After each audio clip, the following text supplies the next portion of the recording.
And, diba? Super cute, super nice.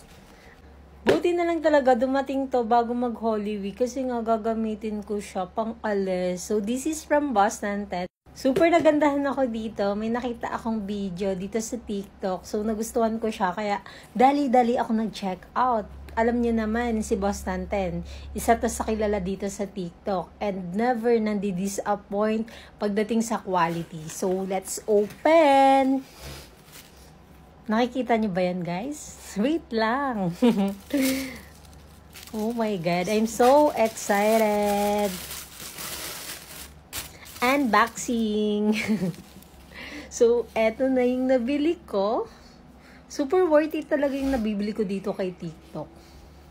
Ang simple lang pero grabe. Yung quality niya, guys, oh, ang lambot.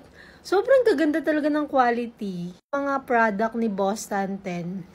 Alam naman natin, kilala sila sa mga bag, pero kasi nag-release sila nito, diba? Galing. I'm size 38 pala. 38 din yung chine-check out ko dito kay TikTok. And kasya lang naman siya sa akin.